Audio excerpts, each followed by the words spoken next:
brought you some information concerning what happened between Sarkodie's team and Stonebwoy's team at Tidal Rave, and how R2Bees also came on stage to drop a warning and all that. Now, Sarkodie's manager, Angel Town, has spoken on this issue. Sarkodie has also reacted to Ghana Web's publication about what happened at Tidal Rave. I have the full gist.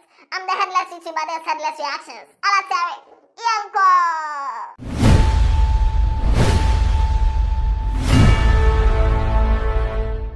Now, before we get into the video, this is a quick information for those in the diaspora. If you're working 2 jobs, 3 jobs, you're looking for how to make extra money and also how to get time to spend with your family and friends, then I will recommend that you check out Nana Masafwa. Nana Masafwa is a digital marketer who is helping people earn money through digital marketing and also get time to spend with family and friends.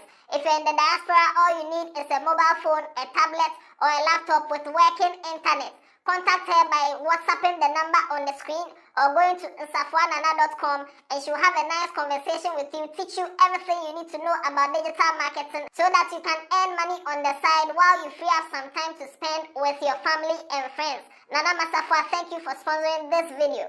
In my video yesterday, I categorically stated that it wasn't Sarkodie's team that went to take out the microphone or disconnect Stonebwoy's microphone. It wasn't Sarkodie's team or it wasn't Sarkodie's manager, Angel Town, who went to disconnect anything, like the people are saying. Now, when the issue happened, Ghana Web, this is their headline that they posted. Sarkodie's manager, Angel Town, storms stage to stop Stonebwoy's performance at Tidal Rave. Now, this is the headline that came from Ghana Web. And Sarkodie reacted to this headline, and this is what Sarkodie wrote. If we've been taking our news from these sites, then we know we're in trouble as a nation. Which means Sarkodie himself knows that this headline is not what really happened. As in, Sarkodie's manager, Angel Town, didn't storm stage to stop Stonebwoy's performance at Tidal Rave. Now, what really happened? If you watch the video of the confusion that happened on stage, Stonebwoy was performing Amputeke.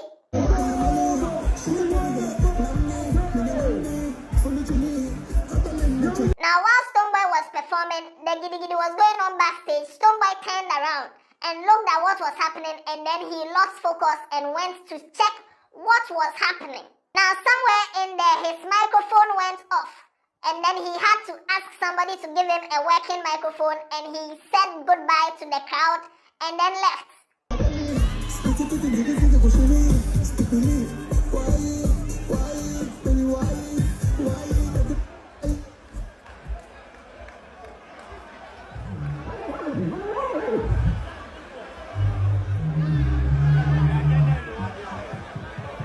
Turn on the microphone.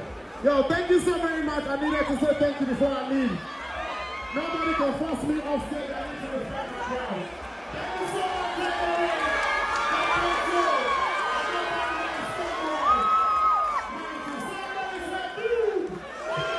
Thank you.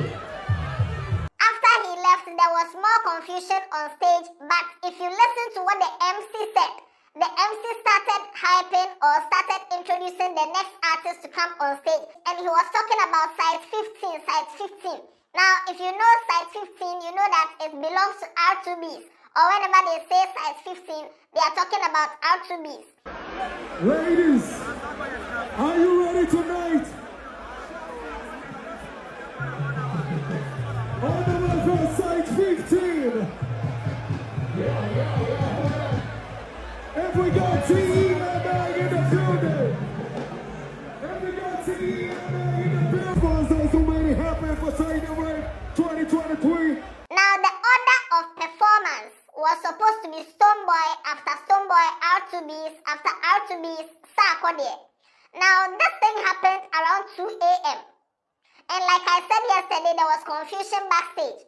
Now, according to Edem Tsotorme on HitzFM, Sarkodie's team made an agreement with R2Bees that Sarkodie will come before R2Bees will come. So while Stonebwoy was performing, Stonebwoy announced that this was his final song. So then R2Bees, their DJ, and Sarkodie's DJ, I don't know who didn't communicate to who.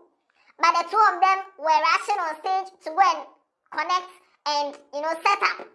So that was where the confusion was. The confusion was between the DJs. Whoever made the deal with R2Bees to switch places didn't communicate to the AMC, didn't communicate to the DJs. So the DJs there, they were going to do their job based on the information they have.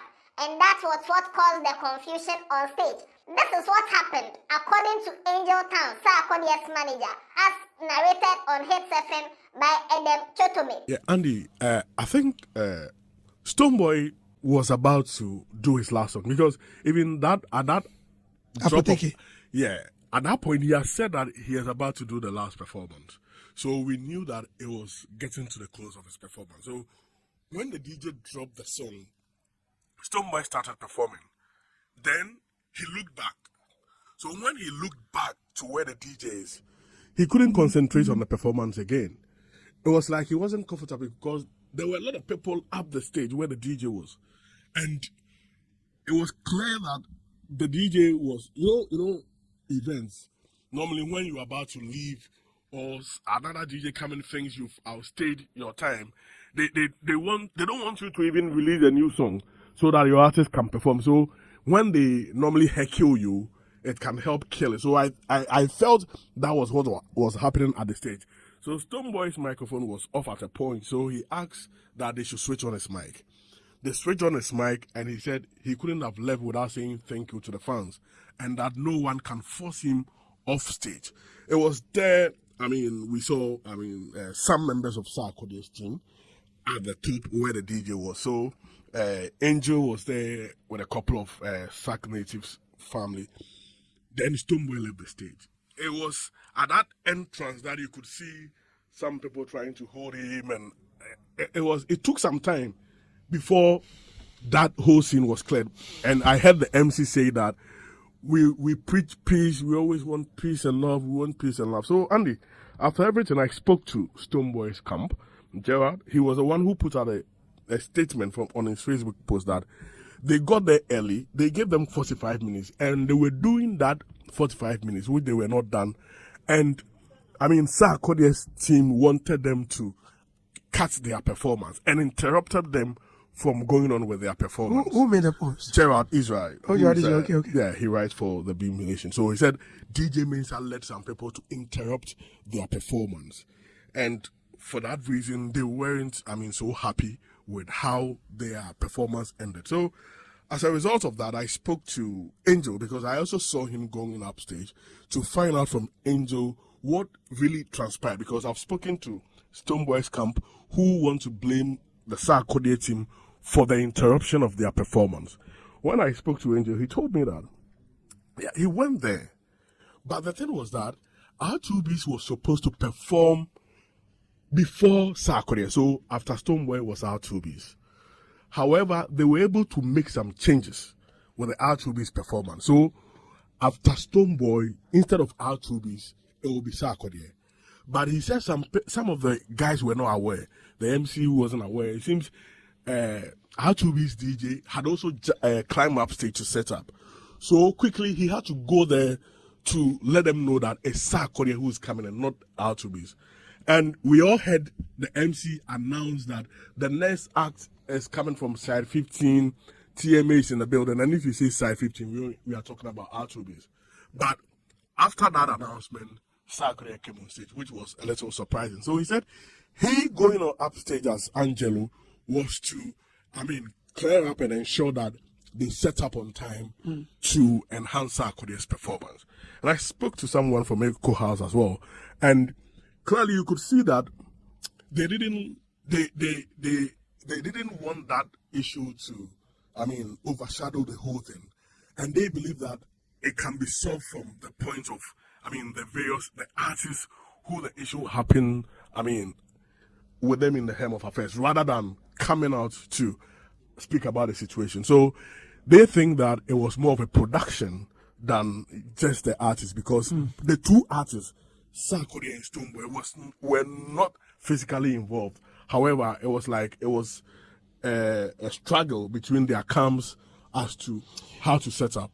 So then when Stonebwoy was going to face them to see what was happening, Town, Sarkodie's manager told Stonebwoy in Ewe that this is between the DJs. It has nothing to do with Stonebwoy and Sarkodie personally. So this whole Stonebwoy's Sarkodie versus Stonebwoy, Sarkodie and Stonebwoy have nothing but no bad blood. It was just a confusion between the DJs, the organizers, and all those people.